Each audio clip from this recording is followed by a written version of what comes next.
sejam muito bem-vindos a este webinar da Católica Porto Business School, subordinado ao tema Mentoria no Mundo VUCA.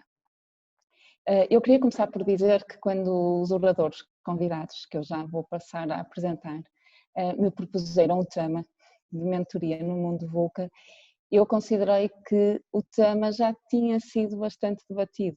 O VUCA já há muito que nós realmente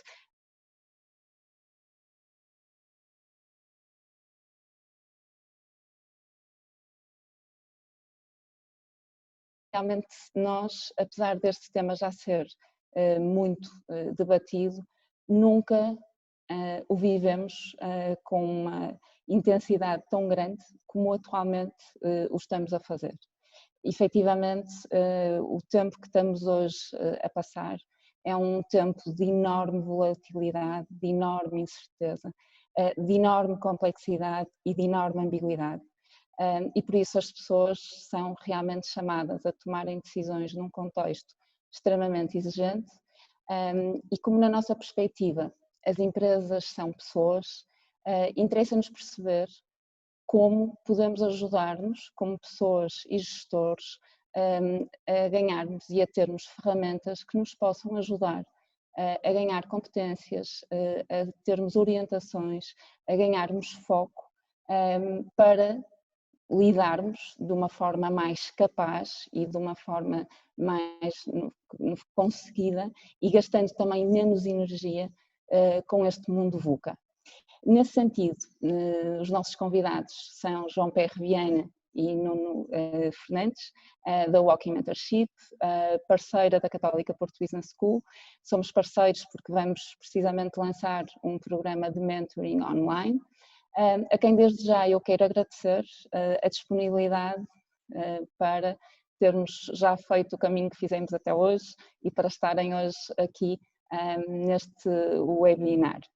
Este webinar vai permitir a vossa interação, aliás, é desejável que o façam, que vão colocando as vossas perguntas via chat. Os nossos oradores vão desafiá-los com alguns quizzes, que pedimos que respondam assim que possível, são quizzes muito simples e imediatos, mas são importantes para alimentar também o próprio debate. No final da apresentação do Nuno e do João, eu voltarei para lançar aqui algumas questões que foram colocadas. Peço já desde já desculpa porque de facto não será possível naturalmente colocarmos todas as questões, mas estamos certos de que teremos outras oportunidades para manter esta conversa e para depois continuarmos a dar resposta às vossas questões relacionadas com este tema. Por isso eu vou passar a palavra ao Nuno. Muito obrigado, Ana. Enfim, agradeço aqui na tua pessoa o convite da Católica Porto Business School e agradeço também a toda a equipa que deu suporte e que permitiu montar este webinar. Eu passaria então já à nossa apresentação, aqui partilhar o meu ecrã para que possam acompanhar.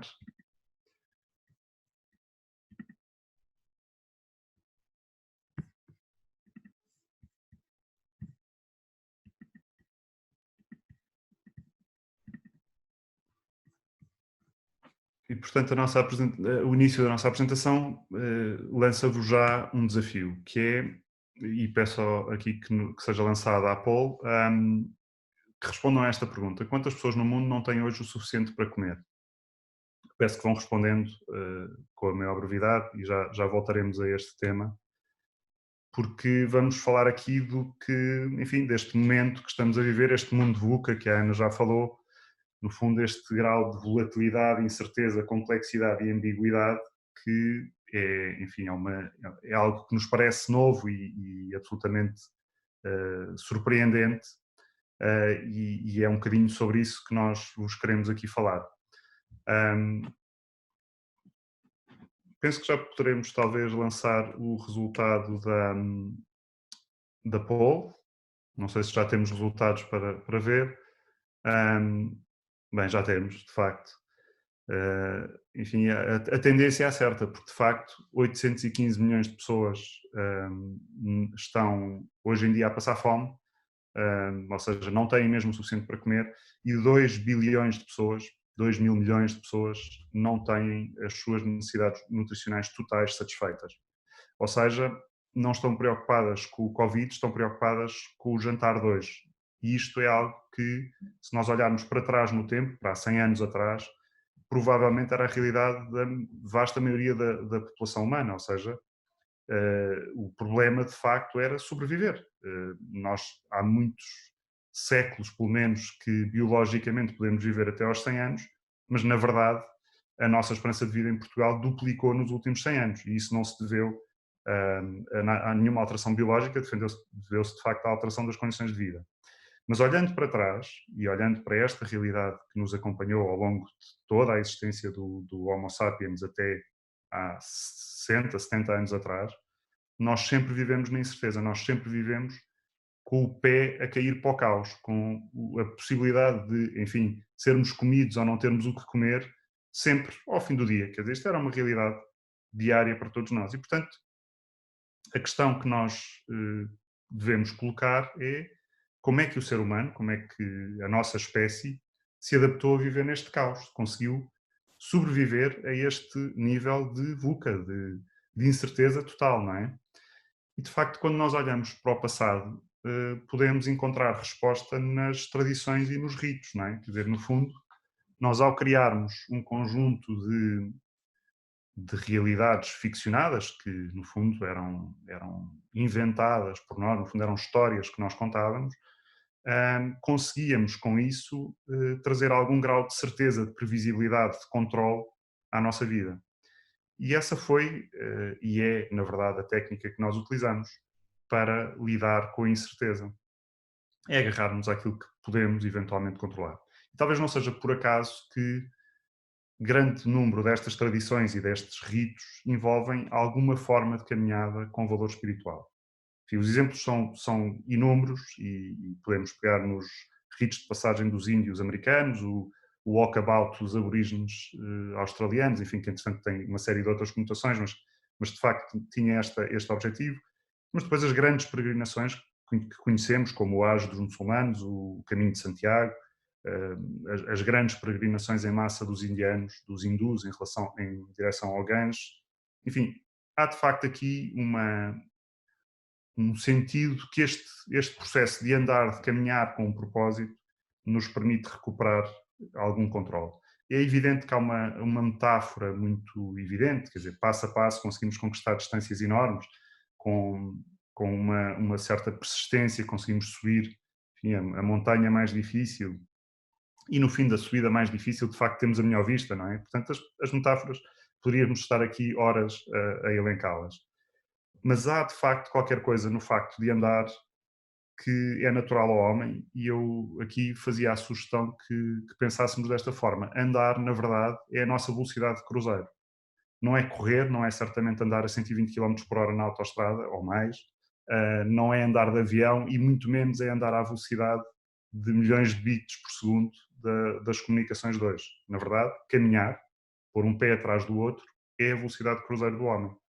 E, portanto, quando estamos perante a incerteza, andar ajuda-nos a recuperar a nossa velocidade, a recuperar a nossa perspectiva sobre a realidade e, com isto, ter enfim, um grau de controle, um grau de bem-estar psicológico bastante superior. E é evidente que andar sempre foi uma coisa que aconteceu na natureza. Quer dizer, esta ideia de que nós somos separados da natureza é uma fantasia recente que não tem nenhuma sustentação, mas em todo o caso não era possível sequer no passado pensar em andar que não fosse na natureza, não é? Portanto, caminhávamos na natureza. E, portanto, há aqui uma frase das caminhadas antigas que eu gostava de partilhar convosco, um sentido. Esta frase, ultreia e suseia, era enfim, uma frase de ânimo, de apoio, que era dita, enfim, ainda hoje, em alguns sítios, é dita aos peregrinos, muito típica do Caminho de Santiago, da Via Francisna e das peregrinações a Jerusalém, e que tem um sentido de seguir em frente e para cima. Este em frente e para cima, no fundo, traduz a superação, a viagem interior, o desafio, mas também a conquista, e tem de facto aqui um valor espiritual, um sentido de propósito, que quem faz caminhadas, quem faz estas peregrinações, efetivamente sente. E na verdade o que nós acreditamos é que estas caminhadas nos conduzem à melhor versão de nós mesmos. E com isto gostava de passar ao João, que creio vos irá continuar a apresentação. Eu vou aqui suspender a minha partilha de ecrã. Muito bem, Nuno. Obrigado. E eu gostaria de começar exatamente pela caminhada e pela natureza, e vou-vos perguntar através de mais um quiz quais são, na vossa opinião, os benefícios de o fazer, portanto, em caminhada e na natureza. E enquanto respondem, eu vou-vos falar dos fundamentos, digamos assim, que estão na base da metodologia da Walking Mentorship. Vou-vos começar então por mostrar um pequeno quadro, espero que tenha visibilidade suficiente. O que é que significa realmente fazer mentoria em caminhada e na natureza? Bom, em primeiro lugar, nós estamos a falar de uma ferramenta de desenvolvimento pessoal. E essa ferramenta assenta em 4 passos fundamentais que vocês podem ver neste momento. Trata-se, na verdade, de um ciclo virtuoso, um ciclo de melhoria constante, e é muitíssimo inspirado nos momentos que a própria natureza segue, de forma a renovar-se ano após ano. Enfim, eu sei que nós temos andado muitas vezes afastados, e quem vive nas cidades então às vezes ainda vive mais afastado da natureza, mas se olharmos com atenção, nós vemos esse ciclo que se reinventa ano após ano e que se reinicia no final de cada um. O nome da nossa metodologia chama-se Survival Kit, e a metodologia cria as condições para que cada pessoa possa desacelerar. Este, se calhar, é realmente, não é só o primeiro passo, mas talvez um dos passos mais desafiantes, face a algumas das questões que o Nuno levantou há pouco, especialmente com a velocidade a que estamos a habituar-nos a ser o novo normal, até provavelmente há um mês atrás. Não sei se foi há um mês atrás ou há um ano atrás, porque realmente o tempo tem estado a esticar nos últimos tempos. O segundo passo prende-se com a possibilidade de reconectarmos connosco mesmo e com quem está à nossa volta, portanto, as pessoas, o meio ambiente, e no momento em que desaceleramos e que reconectamos, é mais fácil entrar neste terceiro passo, que é de ganhar perspectiva. Ou seja, ganhar perspectiva sobre o que se pretende mudar ou o que se pretende alcançar no futuro. E provavelmente esta é a forma correta de o fazer. A partir do momento que nós temos uma imagem do que queremos alcançar, podemos passar à ação. E como nós sabemos, é na ação, é exatamente na ação que a mudança pode acontecer. Este formato de mentoria encaminhada, ele acontece, digamos assim, em 3 momentos: a mentoria individual, a mentoria em grupo e as tarefas individuais que funcionam como suporte à consolidação do conhecimento. Já agora estou curioso de ver os resultados do quiz número 2. E fantástico, 95% das pessoas diz que está cientificamente provado os benefícios de caminhar na natureza. Bom, eu vou tentar, efetivamente, dar mais suporte ainda às vossas respostas, que me parece que estão corretíssimas. Começaria então por falar-vos um bocadinho sobre a mentoria. Mentoria que nós vemos claramente como um caminho, um trajeto rumo à melhor versão de nós mesmos. O que é então? Portanto, como vos diria há pouco, isto é simultaneamente uma ferramenta e um caminho de desenvolvimento pessoal. Para que é que serve? Bom, serve para várias coisas, mas se calhar destacaríamos o facto de podermos aprender através da conexão e da experiência com outras pessoas, ou seja, a transferência de experiência e de experiências parece-nos que é claramente evidente como uma das principais utilidades da mentoria, mas também ajudar-nos a focar no desenvolvimento pessoal, ou seja, definir objetivos, definir goals, não é? Que nós queremos alcançar e depois ser mais clara a forma como lá chegar.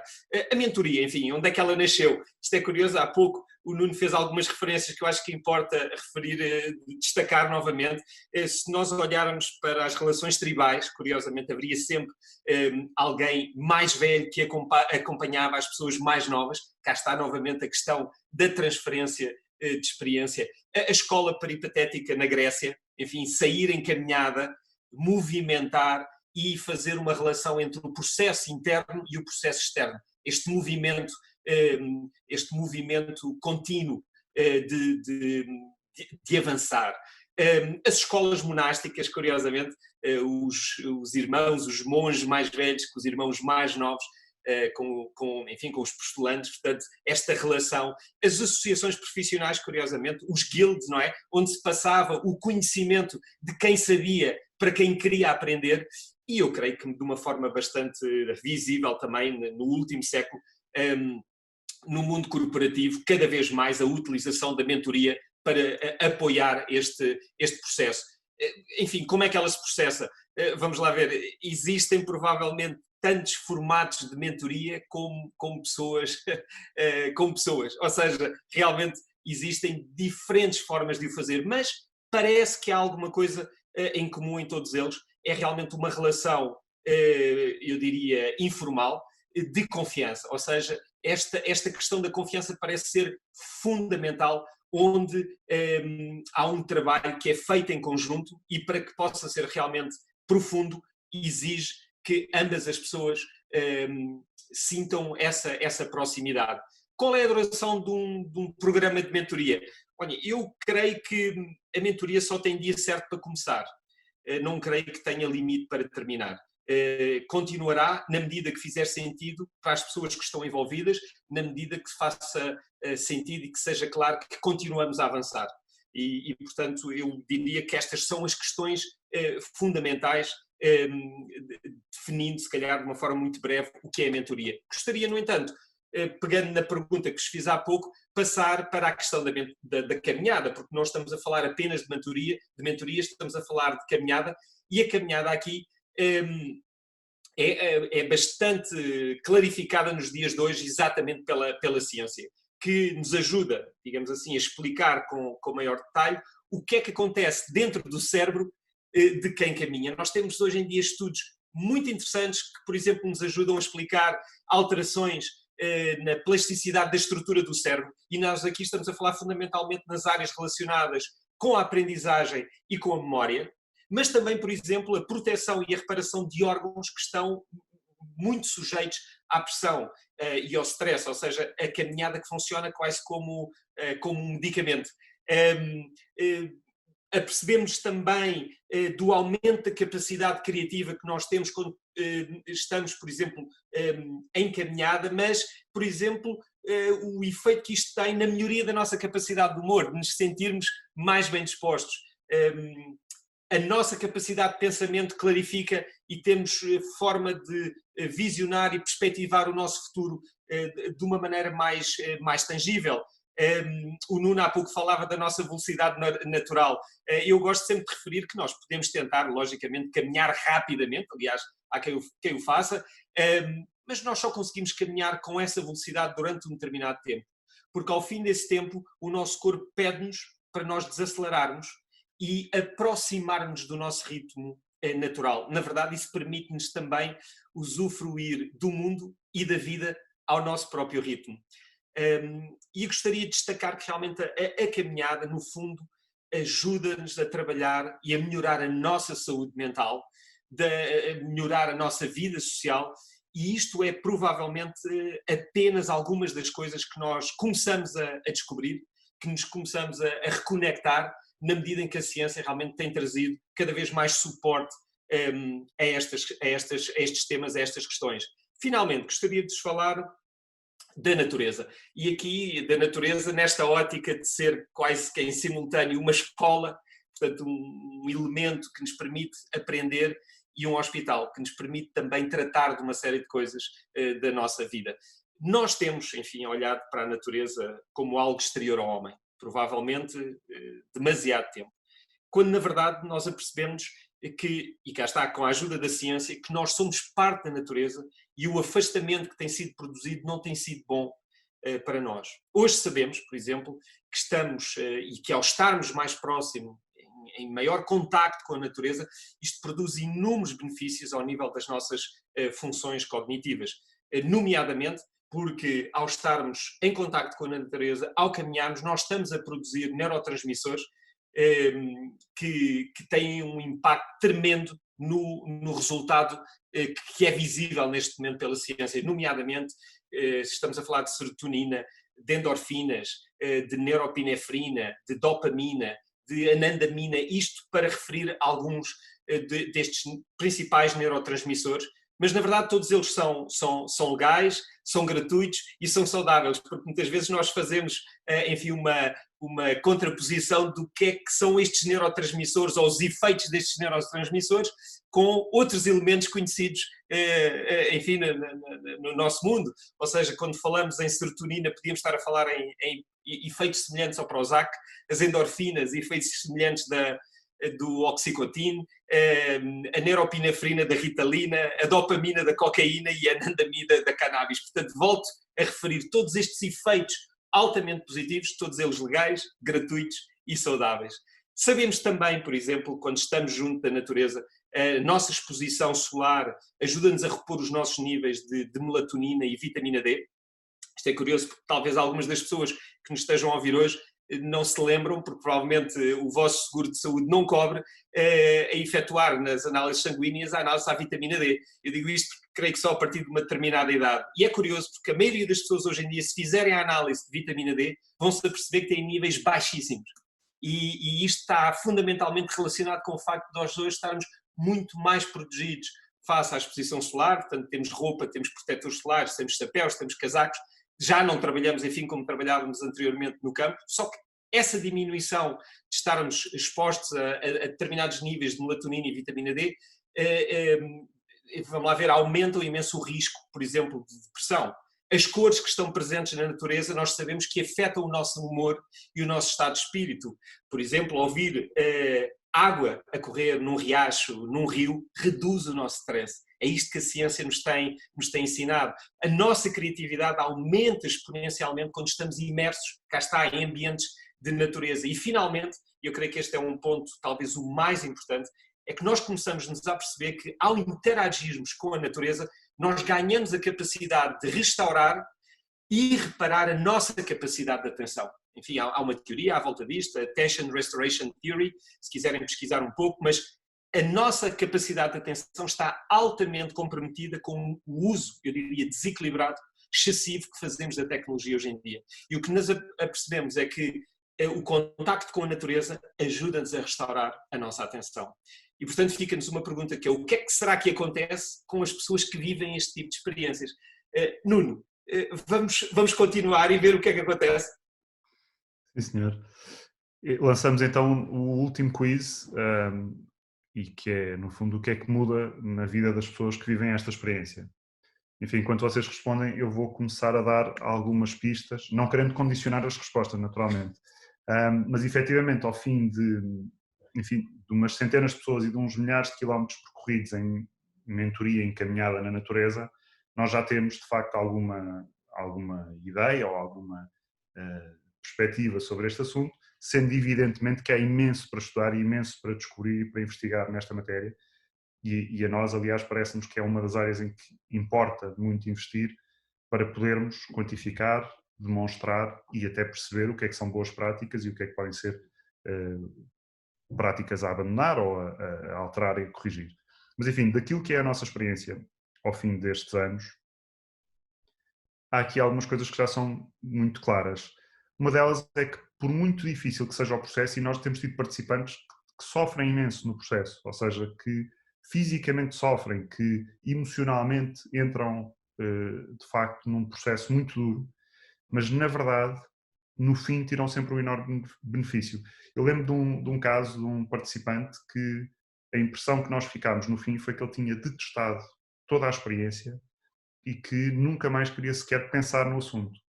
Curiosamente, passado 2 anos, ou seja, 2 anos depois, ele esteve em silêncio durante 2 anos e 2 anos depois comunicou a dizer que aquela tinha sido provavelmente a melhor semana da vida dele e que lhe tinha mudado a vida de uma forma absolutamente espantosa.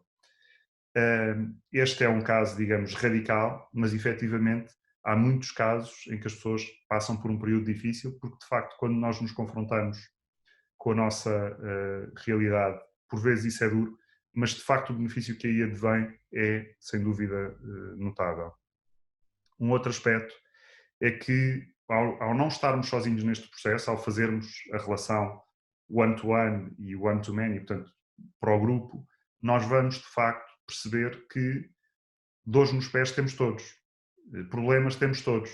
Claro que uns se sentem de uma maneira, uns têm uma perspectiva e outros têm outra, mas ao percebermos que, no fundo, aquilo que nos aflige pode ser diferente do que aflige os outros, mas, na verdade, todos temos as nossas dores e as nossas aflições, isto dá-nos uma maior tranquilidade a lidar com estas situações e ganhamos também aqui uma perspectiva e um insight e muitas vezes a visão independente, livre, não comprometida de alguém que nos dá o seu contributo de uma forma inovadora, enfim, que nos revela uma nova perspectiva.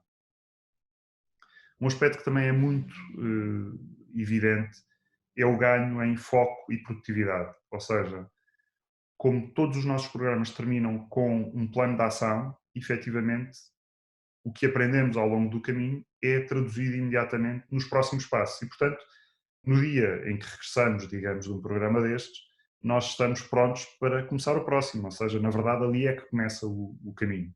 E esta estrutura, como isto é feito, tem enormes vantagens e tem permitido também que as pessoas tenham enormes ganhos com estes projetos.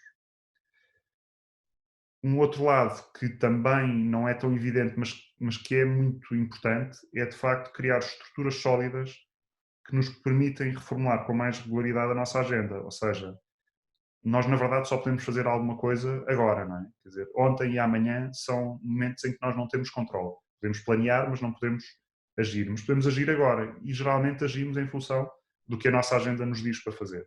E portanto, ganharmos este controle sobre a nossa agenda e esta visão estratégica sobre a nossa agenda e sobre a importância que ela tem para, de facto, alcançarmos o nosso futuro pretendido ou desejado, é algo que é também uma vantagem muito grande quando temos estes programas. Mas, sobretudo, e talvez isto seja o que mais se liga à questão do mundo VUCA, é que, sendo evidente que nós não podemos controlar a realidade, não podemos controlar o mundo, mas podemos controlar a forma como nós nos adaptamos a essa realidade. E, portanto, nesse contexto, é de facto interessante usar estas ferramentas numa situação de desafio para lidar melhor com a incerteza. Eu pedi agora para vermos os resultados do poll e passaria ao João para continuar aqui a nossa apresentação e explicar um bocadinho como é que funciona o nosso programa. Muito bem. Obrigado, Nuno. Enfim, eu creio que este é um resultado por demais evidente, ou seja, nós aumentamos o nosso foco no essencial. E gostaria de partilhar então qual é que é o foco e como é que ele se processa nestes 4 passos que referi, portanto o Slow Down, Reconnect, Gain Perspective e o Take Action. Fundamentalmente estamos a falar de 4 exercícios dentro deste Survival Kit. Há um exercício inicial que se chama quilómetro zero, enfim, o quilómetro zero é o início, é o primeiro passo que nós damos, e este quilómetro zero está focado em descrever a nossa situação atual. Portanto, é fundamental perceber onde é que eu estou hoje, o que é que me pressiona, o que é que não está claro, quem está à minha volta, como é que eu me sinto, enfim, é este momento inicial, é para isto que serve. A partir dessa altura avançamos para um segundo exercício que se chama Connecting the Dots, e aqui o Connecting the Dots é claramente perceber o que é que nós temos aprendido ao longo da vida. Portanto, estamos a falar de eventos-chave, estamos a falar de aprendizagens para cada evento-chave e estamos a falar também de padrões, porque como nós sabemos, os padrões têm tendência a repetir-se e provavelmente vão sempre repetir, mas quando estamos atentos, quando estamos despertos para eles, é muito mais fácil poder agir em conformidade. Um terceiro exercício chama-se Time Lab, portanto estamos a falar de analisar acima de tudo a forma como gastamos o nosso tempo e o nosso grau de satisfação com as atividades que temos, ou seja, este é um exercício muito parecido com uma folha de Excel. Porquê? Porque o tempo está perfeitamente enquadrado na nossa vida, o que fazemos, o que não fazemos e o que gostaríamos de fazer. E quando colocamos em cima disto realmente uma matriz que nos ajuda a analisar o grau de satisfação, é muito mais fácil perceber o que é que nós gostaríamos de realocar em termos de tempo e utilização do tempo. O nosso quarto exercício é um inventário pessoal e isto, digamos que é quase como uma SWOT análise feita por nós, mas também feita por algumas pessoas que estão à nossa volta, porque nos permite avaliar a nós próprios em termos de pontos fortes e pontos fracos, mas acima de tudo perceber oportunidades e desafios futuros. Portanto, temos aqui um elemento interior, um elemento exterior, que em conjunto realmente soa a um bom inventário pessoal. Ao entrarmos dentro da terceira etapa, portanto, ganha a perspectiva, os exercícios que nós temos, enfim, um dos exercícios, ou o primeiro, digamos assim, é um exercício de visionamento, que é perspectivar o nosso futuro ideal, porque é fundamental imaginar o que é que nós queremos alcançar numa determinada data. Portanto, não pode ser uma data demasiado longínqua, porque isso, enfim, como podem ver, é quase ficção científica, mas quando nós pensamos a 6 meses, a 12 meses, a 2 anos talvez, é possível realmente ver com maior clareza o que é que nós gostaríamos de alcançar. Ao definirmos o nosso futuro ideal, passamos para um exercício que dá pelo nome de Purpose and Outcomes, portanto estamos a falar do nosso propósito e onde é que nos queremos focar. Portanto, é uma oportunidade de alinhar as nossas intenções com as nossas ações, visto à lupa do nosso propósito de vida. Para algumas pessoas é a primeira vez que esta questão se coloca, que é fantástico, para outras é uma revisão, é algo com quem tenho vindo a trabalhar ao longo dos anos. Entramos então, digamos assim, no quarto passo do Take Action, e este quarto passo divide-se em 2 exercícios. Um que está relacionado com assumir a responsabilidade, portanto, é o momento de detalhar os objetivos que queremos alcançar, portanto, entramos aqui claramente num processo de afunilamento para nos focarmos o máximo possível nas 3 ou 4 coisas que queremos fazer, que queremos alcançar. E o último exercício dá pelo nome de quilómetro 1. Porquê? Porque realmente já avançámos, já fizemos percurso depois do quilómetro 0 e está na hora de colocar o nosso plano de ação em movimento. E gostaria só de reforçar que é sempre uma jornada interior e exterior, porque nós não vivemos sozinhos. Nós temos um processo interno, mas esse processo interno tem sempre reflexo, tem sempre impacto nas pessoas que vivem à nossa volta, com quem trabalhamos, com quem estamos próximos. Independentemente depois do tipo de relacionamento, mas esse impacto existe sempre. Eu provavelmente lançava aqui um desafio, que era conversarmos um bocadinho dentro de um programa de Walking Mentorship, leia-se, com uma sessão de Q&A, e iria passar para a Ana Corte Real para continuar a nossa sessão. Obrigada, João e Nuno. Nós aqui realmente foram colocadas algumas questões. Eu vou aqui começar por uma que já percebi que também, até por várias conversas que tenho tido em relação a este tema, é muito transversal. Estes programas de mentoria em caminhada têm um lado físico, em que as pessoas muitas vezes se retraem porque ficam sem saber se têm, no fundo, a preparação física necessária para fazer, por exemplo, um programa de uma semana de caminhada e de 20 km, ou de 22, ou de 17, ou do que seja, por dia. Como é que isto se passa? Muito bem. Quando eu... Nuno, tu? Então, começo eu. Na verdade, o andar nunca custa nada, é sempre a parte fácil destes programas. Eu percebo que, de facto, e muitas vezes as pessoas têm essa dúvida, essa hesitação, esse receio, mas, na verdade, andar 20 km por dia, que é basicamente o que nós fazemos nos programas de Walking Mentorship, não é nada que esteja para além do alcance do comum dos mortais, ou seja, não requer nenhuma preparação física especial, não requer nenhuma forma física especial, requer talvez que a pessoa comece a treinar, 1 ou 2 meses antes, comece a fazer algumas caminhadas, a deixar o carro estacionado um pouco mais longe, a habituar-se a andar com uma mochila às costas, porque isso é uma coisa que às vezes, causa ali alguma necessidade de adaptação, escolher um bom calçado, mas na verdade tudo isso são, digamos, aspectos secundários. Eu sei que eu referi que toda a gente tem dores nos pés. Eventualmente vamos todos ter dor nos pés, vão-nos doer as pernas, vamos achar que a mochila está pesada, enfim.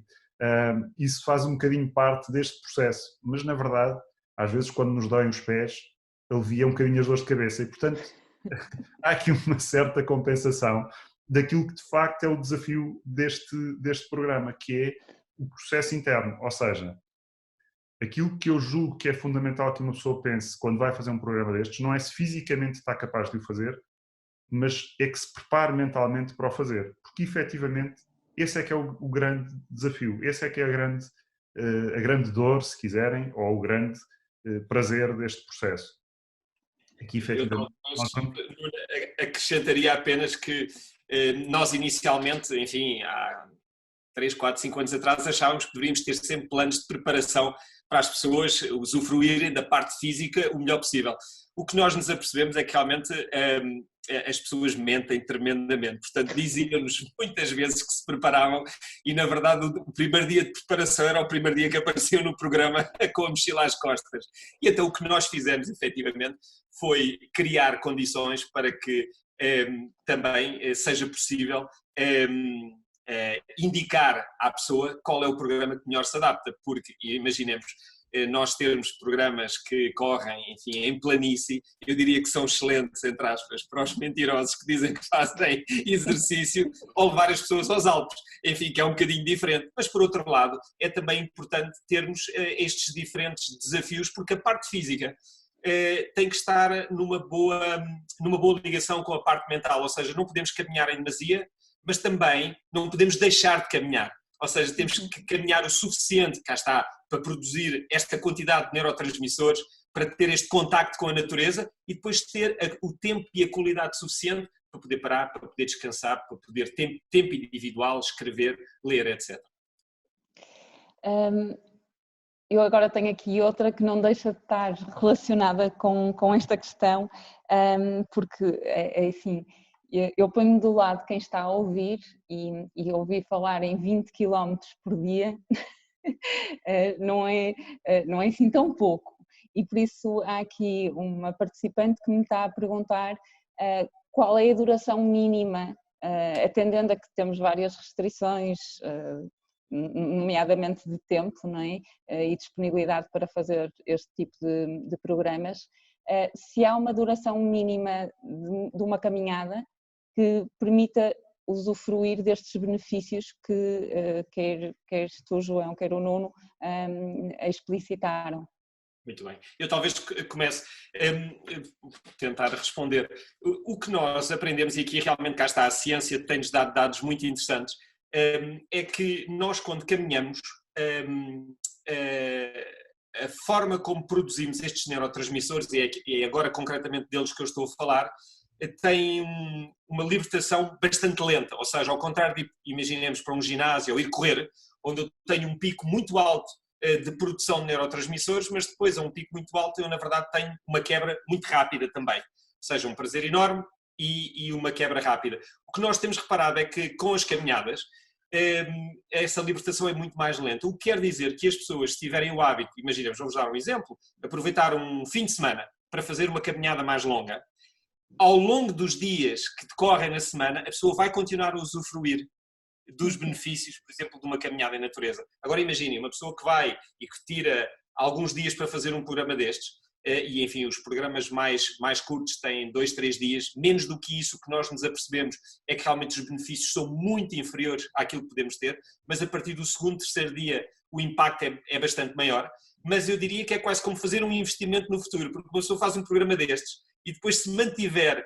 alguns hábitos regulares, de fazer algumas caminhadas ao longo da semana, bastante mais ligeiras, bastante mais breves, a pessoa mantém um nível elevado de produção de neurotransmissores no cérebro. E isso é muito interessante. Eu acrescentaria só um ponto que, enfim, que vem a propósito, mas talvez um bocadinho para baralhar as contas, que é, na verdade, nós muitas vezes pensamos que não temos tempo e estamos sempre neste dilema, não temos tempo. Mas, na verdade, se nós conseguirmos investir tempo para nos tornarmos mais produtivos, nós passamos a ter mais tempo.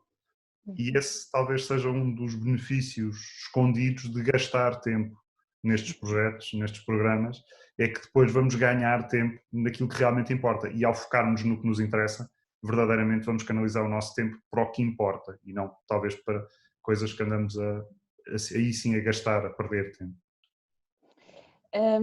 agora tenho aqui uma questão que eu acho bastante pertinente, porque de facto ao longo da vossa apresentação há um benefício claro de fazermos esta caminhada e este programa de mentoring na natureza. E de facto agora até temos o desafio de estarmos a ter um programa que é feito virtualmente.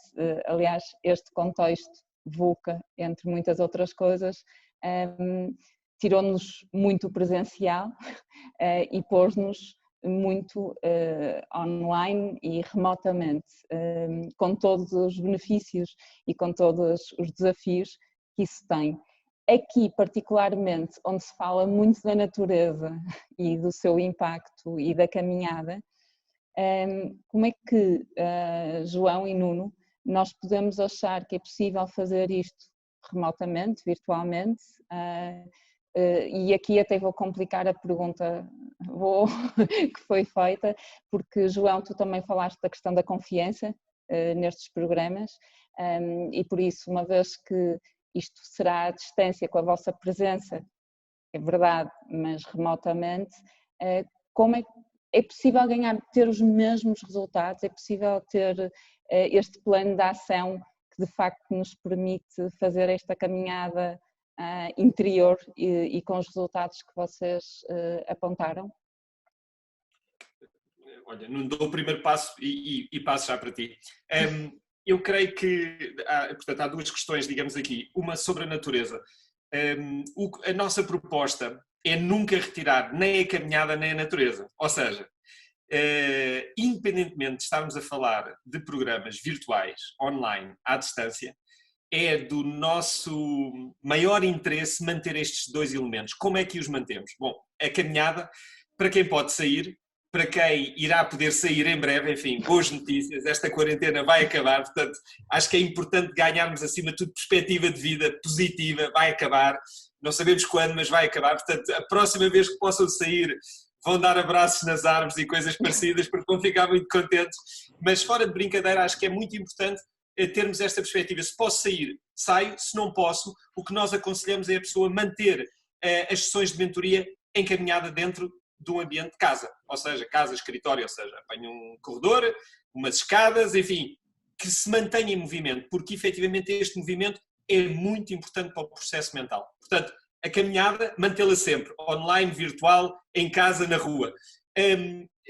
Se calhar destacava a questão de nós fazermos sugestões também de as pessoas poderem visualizar vídeos que nós criamos das nossas próprias caminhadas. Portanto, imaginem, um caso extremo, não posso mesmo sair de um espaço pequeno, ou então imaginem, estou deitado numa cama, nem sequer me posso levantar. A nossa sugestão é que a pessoa utilize realmente o telemóvel ou o computador e caminhe connosco. Portanto, nós estamos a falar de vídeos com uma duração relativamente longa, de 30 minutos, 60 minutos, onde, para além das sessões de mentoria, sugerimos à pessoa, se não pode sair, esteja durante estes 30, 60 minutos a visualizar a caminhada. Portanto, estamos a falar de uma experiência perfeitamente ao natural. Portanto, não tem música, não tem texto, não tem som. O som que tem é o som natural. Se tem, enfim, passarinhos terá, ou riachos terá também.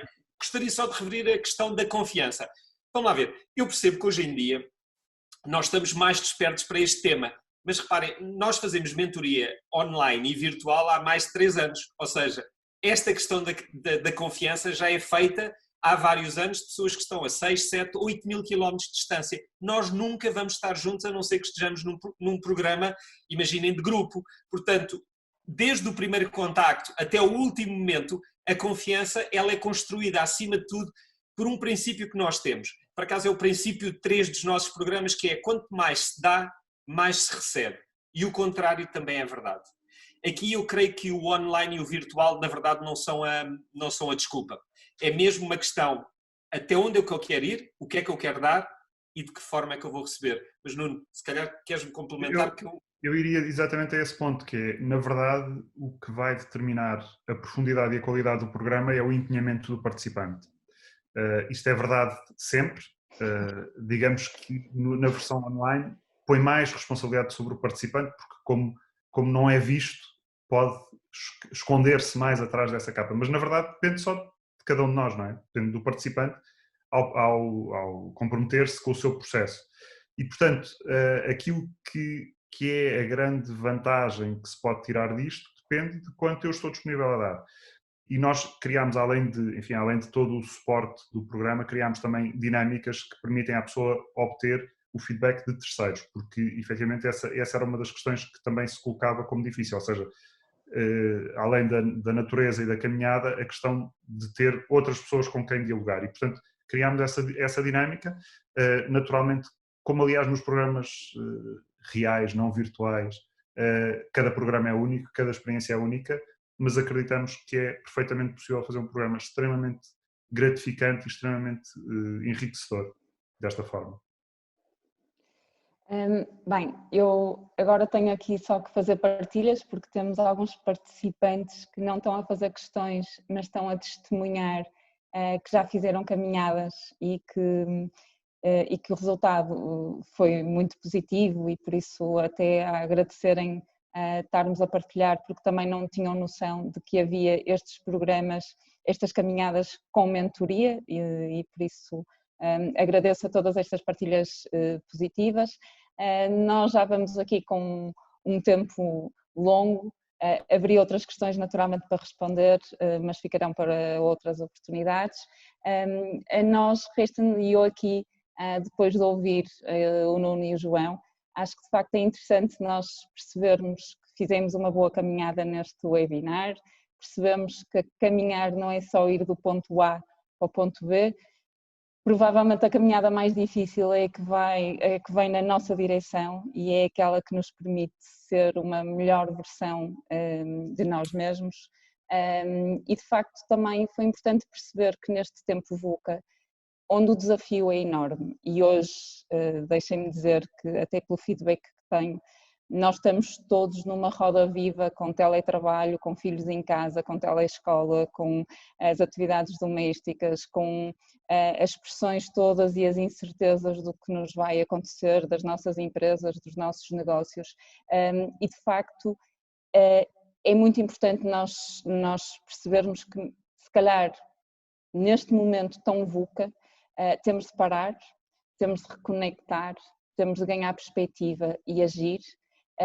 E é exatamente aqui que um plano de mentoring com um plano de ação que depois fica nosso e que também é um compromisso nosso, poderá ser um ótimo passo para nós ganharmos essa tranquilidade, que aliás foi outra pergunta que nos fizeram: como é que nós, nesta velocidade louca que andamos, como é que ganhamos tranquilidade?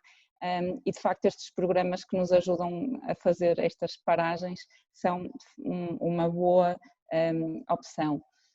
Eu desafiava todos os participantes a juntarem-se no próximo webinar no dia 22. O tema será que opções legais restam às empresas em tempo de crise. E para terminar, eu acho que aqui nós devemos reter uma partilha que o Nuno fez: ultreia e Suzeia, e acho que o desafio aqui é todos seguirmos em frente e para cima. Desejo-lhes uma ótima semana, que continuem a cuidar-se e que logo possamos estar em contacto todos e com a natureza. Obrigada, João, obrigada, Nuno, e obrigada a todos os participantes. Muito obrigado a todos, obrigado.